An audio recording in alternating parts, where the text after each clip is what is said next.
आपको हैरानी होगी कि पाकिस्तानी ड्रामा जो है, उर्दू ड्रामा बांग्लादेश में फेमस हो रहा है। लोग इश्क मुर्शिद देख रहे हैं, लेकिन हम जो उर्दू बोलने वाले हैं, हम उर्दू को खत्म कर रहे हैं। ढाका में मुशायरा होता है, सैदपुर में मुशायरा होता है, 40% लोग बंगाली आते हैं। लोगों को ये नहीं बताया गया कि आपको पाकिस्तान नहीं लेना चाहता है, कि आधा रोटी खाएंगे पाकिस्तान जाएंगे। कैंपों में लोगों के अंदर एक जहन बन गया। असेंबली का टाइम आया, सारे बच्चे निकले, 2 रॉ के बच्चे जो है नेशनल एंथम गा रहे हैं, हमार सोनार बांग्ला आमी तुम्हें भालोबासी।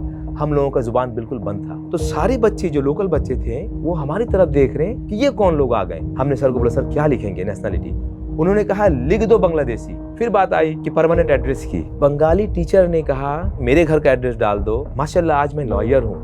मेरे साथ जिन बच्चों ने इस हेट्रेड की वजह से ड्रॉप आउट हुआ था, आज वो एक लेबर है। कैसे एक मुल्क अपने स्टेटलेस पॉपुलेशन को जो है नेशनल बनाया। तो हमारी जुडिशरी का बहुत तारीफ होता है। आज भी हम बोलेंगे ना, सिटीजन विदाउट बेनिफिट। सबसे बड़ी बात गुर्बती है वहाँ पे। बार्बर है, बुचर है, हैंडीक्राफ्ट वर्कर है, डे लेबरर है। प्राइम मिनिस्टर ने ऑर्डर दे दिया इनके लिए मल्टी स्टोरी बिल्डिंग बनाएंगे, लेकिन ब्यूरोक्रेटिक इशू पे ये जो है कोई काम नहीं हुआ। पाकिस्तान गवर्नमेंट एक टाइम में राबिता वेलफेयर ट्रस्ट बनाया था, क्या $1 मिलियन वहाँ पे था जो बना था इनको पाकिस्तान लाने के लिए। ये पैसा है किसके पास? वो ढाका यूनिवर्सिटी के प्रोफेसर थे। उनका जो 71 में किलिंग में जो बिहारियों का भी हाथ था ना, उनकी बेटी बिहारियों से मोहब्बत करती है। ये बड़ी बात है हमारे लिए।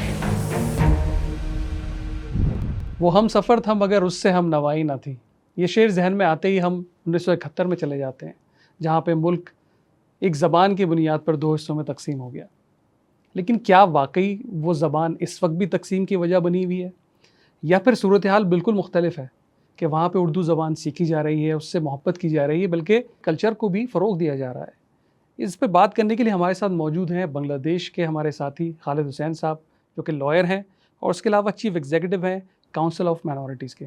खालिद साहब बहुत बहुत शुक्रिया। खालिद साहब ये बताइए कैसे ये सूरत हाल है कि अब वहाँ पर जहाँ पे इतनी मुखालफत थी उर्दू ज़बान की, अब वहाँ पे मोहब्बत है, उर्दू ज़बान सीखी जा रही है, उसमें कॉन्सर्ट्स हो रहे हैं, उस पर बातें की जा रही हैं, सब कैसे मुमकिन? जी देखें, सबसे पहली बात यह है कि 1952 में जो लैंग्वेज मूवमेंट था ना, वो कभी भी उर्दू के अगेंस्ट में नहीं था, बल्कि बात ये थी कि उर्दू के साथ बांग्ला ज़ुबान को इज़्ज़त दी जाए। तो बेसिकली कभी ने कोई बांग्लादेशी या बंगाली ने ये नहीं चाहा था कि उर्दू को हटा के बांग्ला को लाया जाए। सिर्फ उनकी डिमांड ये थी कि उर्दू के साथ बांग्ला भी रखी जाए। तो आज हम जानते हैं कि उसकी सूरत हाल में ये रिज़ल्ट है। एक छोटा सा मिसाल दूँ आपको सैदपुर का ना, नॉर्थ बंगाल का एक साइड है जो छोटा सा शहर है सैदपुर, कि वहाँ पे जो बंगाली रिक्शा पुलर है वो भी उर्दू बोलता है। तो नफ़रत नहीं थी, ये पॉलिटिक्स था। ढाका में मुशायरा होता है, सैदपुर में मुशायरा होता है। इन मुशायरों में अगर आप देखें 40% लोग बंगाली आते हैं। आज ये जो है उर्दू को सुनना चाहते हैं। उर्दू मेहदी हसन को आज भी लोग सुनते हैं। खालिद साहब आपने सैदपुर का जिक्र किया, इसको मिनी पाकिस्तान भी कहा जाता है। वहाँ पे सूरत हाल शायद पहले से ऐसी है कि वहाँ पे उर्दू बोलने वाले हमेशा से ज़्यादा रहे हैं और अब भी सूरत हाल वहाँ पर ऐसे ही है। तो उसके बारे में थोड़ा सा कुछ बताइएगा आप। जी बिल्कुल, सैदपुर में 26 कैंप है, लेकिन कैंप से ज़्यादा पॉपुलेशन कैंप के बाहर के लोगों की है, उर्दू स्पीकिंग लोगों की है, और ये डोमिनेटिंग बिजनेस क्लास लोग हैं। अब थोड़ा सा हम जिक्र करते हैं कि जो वहाँ पे एक पॉपुलेशन थी, तकरीबन कोई 2,60,000 लोग मौजूद हैं, रेफ्यूजीज़ हैं जो कैंप्स में हैं, और 42,000 ख़ानदान हैं। सेपरेशन हुई है, उस वक्त से लेके अब तक उनके हालात क्या रहे? देखिए, सबसे पहली बात तो ये है कि मैं ख़ुद को बोलूँ कि हम रिफ्यूजी नहीं हैं। हाँ, ये बात है कि 16 दिसंबर 1971 के बाद हम समहाउ स्टेटलेस हो गए। पूरे बांग्लादेश में 116 कैंप इस्टेब्लिश किया उन लोगों ने। ये कैंप था, टेम्पोररी कैंप था फॉर द टाइम बीइंग। ये 8 डिस्ट्रिक्ट में है। उसके बाद ICRC ने ये कहा कि एक ऑप्शन पेपर दे दिया लोगों को ना, कि अब आपके पास 3 रास्ता है कि आप यहीं रुक जाएं, आप पाकिस्तान चले जाएं, या फिर बैक टू पेविलियन आप इंडिया चले जाएं। चूँकि उस वक्त के हालात बिल्कुल ऐसी थी कि रिवेंज वाला मसला था, तो लोगों ने जान बचाने के लिए लोगों ने ऑप्शन डाला कि हम पाकिस्तान जाना चाहते हैं। बस यही एक ऑप्शन था जो कि अनऑफिशियल था। ICRC चूँकि एक इंटरनेशनल कम्युनिटी है, इंटरनेशनल एक ऑर्गेनाइजेशन है, इसके साथ स्टेट का कोई रिलेशन नहीं है। तो ICRC ने ये सारा जो पेपर्स था ये UNHCR को दिया, UNHCR ने पाकिस्तान को दिया कि भाई आपके ये सारे लोग हैं, ये पाकिस्तान आना चाहते हैं। पाकिस्तान गवर्नमेंट ने उस वक्त इनकार किया कि भाई पाकिस्तान अब अलग हो चुका है। उन्होंने ये बात बोल के इसको कट कर दिया। अच्छा, इसमें गवर्नमेंट की इन्वॉल्वमेंट नहीं है, ये ICRC अपने तौर पे कर रही है। बांग्लादेश और पाकिस्तानी गवर्नमेंट की कोई गुफ्तगू नहीं थी। तो ये जब खत्म हो गया, लेकिन वही ऑप्शन जो है हम लोगों के लिए एक बहुत बड़ा काल बन गया कि ये लोग स्टैंडर्ड पाकिस्तानीज हैं, ये फंसे हुए पाकिस्तानीज, ये पाकिस्तान जाना चाहते हैं। बांग्लादेश गवर्नमेंट भी उस वक्त से इस्टेब्लिश कर दिया। लेकिन ये गवर्नमेंट के लेवल पे इस बात की आगाही तो होगी कि ये वही लोग हैं जो ज़ाहिर बात है कि यहाँ पे स्ट्रैंडेड रह गए और जी। ये पाकिस्तान नहीं जा सके, तो हाँ। ये उनके इल्म में तो होगी ना ये उनके बात। इल्म में थी ये बात, इसीलिए 1973 में एक ट्रिपार्टाइट एग्रीमेंट हुआ, जो सिमला एग्रीमेंट हुआ ना, तो उसमें इंडिया, पाकिस्तान और बांग्लादेश सिग्नेचरीज है ना, तो ये लोग बैठे हैं कि भाई अब जो 2000 जो आर्मीज थे जो यहाँ पे फंसे हुए थे, इनको कैसे लेना है, आज जो बिहारीज है कैसे वो वापस जाएंगे, और बांग्लादेश का जो देना पावना है, जो पाकिस्तान से अलग होने के बाद इनका जो पावना, जो एसेट्स था, इस पे डिस्कशन होगी। तो ये ट्रिपार्टाइट एग्रीमेंट में स्टैंडर्ड पाकिस्तानीज के हवाले से 3 ऑप्शन डाला गया। इन लोगों ने कहा कि भाई हम उन लोगों को स्टैंडर्ड पाकिस्तानीज बोलेंगे ये 3 कैटेगरीज को फुलफिल करेंगे। तो ये देखा गया 1973 के बाद कि हम इन 3 कैटेगरी में नहीं पड़ते। अब जो लोग कैंप में बचे हुए हैं, ना ही वो वेस्ट पाकिस्तान में जन्म लिया था, ना ही वो सेंट्रल गवर्नमेंट के एम्प्लॉई थे। उसके बाद थर्ड जो ऑप्शन था वो था हार्डशिप केस, यानी कि आप ह्यूमैनिटेरियन ग्राउंड पे 25,000 लोगों को लेंगे, और 25,000 जो केस था, ये 25,000 समहाउ उस वक्त पाकिस्तान ने ले लिया। अब लेने के बाद अब कैंप में एक लीडरशिप तैयार हो गए, जो नसीम खान के इस पे थी ना, जो SPGRC standard Pakistani general repartition committee, ये बन गई। तो ये लोग बायस लोग थे, पढ़े लिखे लोग नहीं थे, इनको ये शऊर नहीं था कि हम फोर्स ही कर सकें कि एक कम्युनिटी को आप लीड कर रहे हैं तो आपको, लीडर को एक फोर्स ही करना पड़ता है कि भाई असल में हम किस तरह से अपने आप को स्टैंडर्ड पाकिस्तानीज बोलेंगे। क्या पाकिस्तान का जो सिटीजनशिप, एग्जिस्टिंग सिटीजनशिप एक्ट है या कॉन्स्टिट्यूशन है, हमें अलाउ करती है कि हम पाकिस्तानी हैं? ये सारा चीज़ को नहीं देखा। इन लोगों ने एजिटेशन शुरू कर दिया कि आधा रोटी खाएंगे पाकिस्तान जाएंगे। अब ये जो एजिटेशन शुरू हुआ कैंपों में, लोगों के अंदर एक ज़हन बन गया कि हम यहाँ के नहीं हैं। ये कब तक, ये कौन कितने अरसे तक रहा ये मामला? ये तकरीबन आप अगर देखें, ये तकरीबन 2003 यानी कि 4 मई 2003 तक रहा।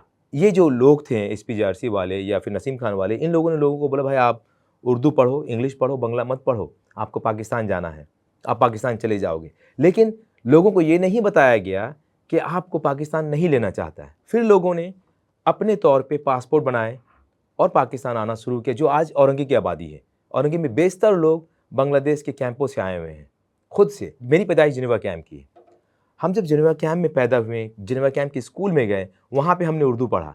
अब हमें मैट्रिक का एग्ज़ाम देना था, जो कैंप के स्कूल से हम नहीं दे सकते थे। तो तकरीबन हम कोई 20-25 लड़के कैंप के स्कूल से निकल के हम कैंप के बाहर स्कूल में गए।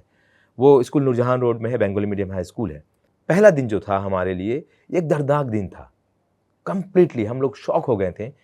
और 20 बच्चे थे, हम सारे एक रो में हम बैठे हुए थे।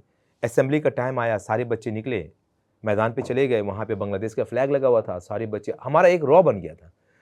गोया कि 2 रॉ के बच्चे जो है नेशनल एंथम गा रहे हैं, हमारा सोनार बांग्ला आमी तुम्हें भालोबासी। हम लोगों का जुबान बिल्कुल बंद था।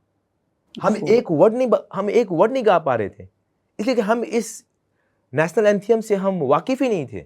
ये हमारा था ही नहीं उस वक्त। हमें बताया गया था ये आपका नहीं है। तो सारे बच्चे जो लोकल बच्चे थे वो हमारी तरफ देख रहे हैं, और फिर थोड़ी देर बाद फन शुरू हो गया हमारे साथ ना, कि ये कौन लोग आ गए, भाई कहाँ से आ गए ये लोग। फिर बच्चों ने हमें बहुत डिस्टर्ब किया, हमें वॉर क्रिमिनल कहा गया, हम जो है यानी कि बुरी बुरी अल्फाजों में हमें ट्रीट किया गया। फिर ऐसे हुआ कि दूसरे दिन हमारे साथ फाइट हो गई स्कूल में। कुछ बच्चे वहाँ से ड्रॉप आउट हो गए। 20 से जो है तकरीबन 16-17 बच्चे निकल गए, हम 3-4 बच्चे बच गए। माशाल्लाह आज मैं लॉयर हूँ। मेरे साथ जिन बच्चों ने इस हेट्रेड की वजह से ड्रॉप आउट हुआ था, आज वो एक लेबर है। तो मेरा एक ये था कि हमें पढ़ना है, हर हाल में पढ़ना है। तो आपने फिर बांग्ला सीखी? बांग्ला मीडियम से ही हमने पढ़ा। हम फिर मसला ये हुआ ना कि जब ये फाइटिंग हुई, यहाँ पे किरदार अदा किया उस स्कूल के बंगाली टीचर ने। बंगाली टीचर ने बोला कि भाई देखो, इनको देखो, ये कहाँ से आए आज पढ़ने के लिए ना, इनका क्या कसूर है। अब मसला आता है जब 9 हमने कंप्लीट किया, 10th क्लास 10th में हमारा बोर्ड का रजिस्ट्रेशन होता था। तो ये बोर्ड का रजिस्ट्रेशन में एक मैंडेटरी ऑप्शन था वहाँ पे कि आपको लिखना होगा आपका नेशनलिटी। तो हम उस वक्त भी कंफ्यूज थे, चूँकि हम कैंप में पैदा हुए, कैंप में हमें बोला जा रहा है कि आप आधा रोटी खाएंगे पाकिस्तान जाएंगे, तो हम पाकिस्तानी हैं। अब वहाँ पे हम सारे 4-5 बच्चे स्टक हो गए। हमने सर को बोला सर क्या लिखेंगे नेशनलिटी। उन्होंने कहा लिख दो बांग्लादेशी। फिर बात आई कि परमानेंट एड्रेस की और प्रेजेंट एड्रेस की। तो चूँकि हम कैंप में रहते थे, मेरे पास कोई ऑप्शन नहीं था एड्रेस का, और अगर हम कैंप का एड्रेस डाल देते हैं तो हो सकता है बोर्ड से उस वक्त, चूँकि उस वक्त सिटीजनशिप इशू क्लियर Reject नहीं हो था, जाता रिजेक्ट हो जाता। तो ये बंगाली टीचर ने कहा कि तुम 2 बच्चे मेरे घर का एड्रेस डाल दो, तुम 2 बच्चे मेरे घर का एड्रेस डाल दो। ये होती है सिंपैथी। ये टीचर वही है जो बंगाली टीचर, हाँ, वो टीचर लोगों ने कहा। हम लोगों ने उनका घर का एड्रेस यूज़ किया अच्छा, करके अल्हम्दुलिल्लाह हम सारे बच्चे मैट्रिक पास किए, हम फिर कॉलेज में गए। अब हमें वो हो रहा था ना कि असल में यार हमें अपना पहचान बनाना है, हम हैं कौन? और ये भी महसूस हो रहा होगा कि हम सिर्फ चंद हाँ, बच्चे हैं चंद जो कि बच्चे, पढ़ सकें, बाकी लोग तो सब हाँ, अनपढ़ रह ड्रॉप गए। आउट हो गए। जी, तो फिर हम लोगों ने शुरू किया कि भाई अब हम इस पे रिसर्च करते हैं। तो हमने एक एसोसिएशन बनाया था, association of young generation of Urdu speaking community. 2001 में हमने देखा कि नेशनल इलेक्शन के लिए वोटर लिस्टिंग हो रहा है, इलेक्शन कमीशन में गए, तो हमें वो पेपर सबमिट करने का मौका नहीं मिला, चूँकि वहाँ के जो लोग थे, जो एनएसआई स्पेशल ब्रांच के लोग थे, उन लोगों ने देख के हमें बिल्कुल डांटा कि भाई आप कैंप से आए हो, कितनी बड़ी हिम्मत है आपकी, आप यहाँ पे वोटर लिस्ट करने के लिए आए हो, चले जाओ यहाँ से। अब वापस आ गए, आके फिर लॉयर से मिला हमने, तो कहा चलो अब टाइम आ गया हमारा लीगल फाइट शुरू करने का ना। कोर्ट ने कहा कि ये जो 10 लोग हैं कैंप में रहते हैं, Geneva camp in the territory of Bangladesh. Court ने इंस्ट्रक्शन दिया इलेक्शन कमीशन को कि आप इन लोगों को वोटर लिस्ट में इंक्लूड करो। फिर 2008 में जो फर्स्ट टाइम बांग्लादेश हुकूमत ने स्टार्ट किया नेशनल आईडी कार्ड, जो आपके यहाँ पे पहले से थी, हमारे वहाँ पे 2008 में शुरू हुई, तो उसमें हम लोगों ने देखा, इश्तिहार आया कि अगर आपके पास शनाख्ती कार्ड है तो आप ये सारा चीज़ इंजॉय कर पाएंगे। तो हम लोगों ने रियलाइज़ किया यार हम 10 लोग को मिलेगा, बाकी लोगों को नहीं मिलेगा। तो फिर मीरपुर से और एक ग्रुप, 10 लोगों का और एक ग्रुप, सदाकत खान जो है वो लीड दे के एक और पिटिशन हम लोगों ने डाला। तो उसमें सदाकत खान लोगों ने ये कहा कि 116 कैंप में रहने वाले सारे लोग बांग्लादेशी हैं और हमें वोटर लिस्ट में इंक्लूड किया जाए। तो ये जजमेंट 2008 का जजमेंट जो ये रियली लैंडमार्क जजमेंट है। Landmark judgement. अच्छा, मैं आपको थोड़ा सा इस पे जी। बैक इन द कैंप क्या सूरत हाल थी, वहाँ पे क्या रेजिस्टेंस थी, और थोड़ा सा उस माहौल के बारे में बताइए, क्योंकि ज़ाहिर बात है कि वो एक जनरेशन गैप भी है, जो बिल्कुल, लोग पुराने लोग हैं वो यकीनन उसको रेजिस्ट कर रहे होंगे। आपने वहाँ पे जाके उनको कैसे कन्विंस किया और फिर ये सबको हुकूक मिले? ये आगे बड़ी जाके। चैलेंज थी हमारे लिए। हमने कहा था ना कि एसपीजेआरसी जो लोग पाकिस्तान आना चाहते थे, इनकी जो बड़ी ग्रुप थी, पूरे बांग्लादेश में ये लोग थे ना, जब ये जजमेंट आया बिल्कुल ये तहलका मच गया था कैंपों में ना। ऐसा भी हुआ कि जो इसमें जो लीड दे रहा था ना, जो बंदा, जो मेरा दोस्त है हसन, तो हसन को और मुझे घर से निकलना पड़ा, रात में हमको अपना घर छोड़ना पड़ा जिनेवा कैंप में, इसलिए वो एसपीजेआरसी वाले लोग हमें डिस्टर्ब करना शुरू कर दिया कि भाई आप लोगों ने ये क्या कर दिया कि आप लोगों को बांग्लादेश बना रहे हैं, बांग्लादेशी बना रहे हैं, हम तो पाकिस्तान। और सबसे बड़ी बात इस जजमेंट की है कि इसमें फर्स्ट टाइम कोर्ट ने हमें ये कहा, people are living in 116 camps, they are Bangladeshi citizen and they are Urdu speaking Bangladeshi. बिल्कुल नाम हमें मिल गया। अगर कोई बोले कि नहीं हमें इस सिटीजनशिप पे नहीं आना, हमें नेशनल आईडी कार्ड नहीं चाहिए, कोर्ट ये इंस्ट्रक्शन दिया, leave them on their fate. हम आज इंटरनेशनल फोरम में जब जाते हैं, जहाँ पे स्टेटलेसनेस को लेके बात होती है, तो सबसे पहले जो स्कॉलर्स होते हैं वो बोलते हैं कि अगर आपको स्टेटलेसनेस के ऊपर बात करना है तो आप बांग्लादेश का एग्जाम्पल देखो, कैसे एक मुल्क अपने स्टेटलेस पॉपुलेशन को जो है नेशनल बनाया, how they have ended their statelessness. तो हमारी जुडिशरी का बहुत तारीफ होता है। आपको पता होगा आज रोहिंग्या म्यांमार के सिटीजन थे, लेकिन 1982 में आइन को तब्दील करके उनको स्टेटलेस बनाया गया। तो ये हम बनने के बाद हालात, हाँ बिल्कुल हालात चेंज नहीं हुए। आज भी हम बोलेंगे ना, सिटीजन विदाउट बेनिफिट। मैं ये बात करना चाह रहा था कि 2008 में ये लैंडमार्क डिसीजन आया, उसके बाद ज़िंदगी मुख्तलिफ हो गई, बदल गई ज़िंदगी। जी। तो अब क्या उसके असरात हैं? ये देखिए बहुत ज़्यादा नहीं बदली। ये अल्हम्दुलिल्लाह हम नेशनल तो बन गए, हम सिटीजन हो गए, पासपोर्ट हमें मिल गया, हम दुनिया घूम रहे हैं, दुनिया ट्रैवल कर रहे हैं, लेकिन इश्यूज़ अभी भी हमारी है। कुछ इश्यूज़ हैं कि लोग कैंप में अभी भी हैं। सबसे बड़ी बात गुर्बत ही वहाँ पे है। आम कैंप के लोगों का पेशा क्या है, वो ये जो है बार्बर है, बुचर है, हैंडीक्राफ्ट्स वर्कर है, डे लेबरर हैं, कुछ लोग हैं जो ऑटोमोबाइल टेक्नीशियन हैं। तो आप ये कह रहे हैं कि वो लोग वहाँ पे बाय चॉइस नहीं है? बाई चॉइस नहीं, मजबूर हैं वो लोग। इनकी इकोनॉमी अलाउ नहीं करती है कि ये कैंप से निकले। जिनेवा कैंप जो है इतना छोटा सा कैंप है, लेकिन वहाँ की पॉपुलेशन अगर आप देखें 22,000 लोग वहाँ पे रहते हैं, 5,776 लोग, 76 फैमिली वहाँ पे हैं। बहुत ही कंजस्टेड है, अनप्लान बिल्डिंग बना के वो लोग रह रहे हैं। किसी भी वक्त अगर अर्थक्वेक होती है तो सबसे पहले जिनेवा कैंप मैसिव एक्सीडेंट उनका होगा। तो अभी आप जब ये कह रहे हैं कि ये एक बड़ा फैसला हुआ, उसके बाद लोगों में भी आगाही आ गई, तो व्हाट इज़ स्टॉपिंग देम? अब क्या वजूहात हैं जिनकी बुनियाद पे वो शिफ्ट होके पॉपुलेशन में नहीं आ पा रहे, उन कैंप्स को नहीं छोड़ पा रहे? बिल्कुल आ सकते हैं, यहाँ पे कोई पाबंदी आपको नहीं है। कैंप के लोग आप फ्लैट खरीद सकते हैं, आप लैंड खरीद सकते हैं, लेकिन आपके पास इकोनॉमी पावर हो। लेकिन अब जो है सारे लोग गवर्नमेंट की तरफ रुजू करके बैठे हुए हैं कि भाई बांग्लादेश गवर्नमेंट हमारा रिहेबिलिटेशन कर दे, हम यहाँ से चले जाएं। सबसे बड़ा जो इशू अब आ चुका है वो है कैंप इविक्शन का। सारे 116 कैंप जो है, ये इसमें से सारे कैंप प्राइवेट लैंड पे हैं, कुछ कैंप है जो रेलवे प्रॉपर्टी पे है, लेकिन रेलवे भी तो रेलवे की प्रॉपर्टी है।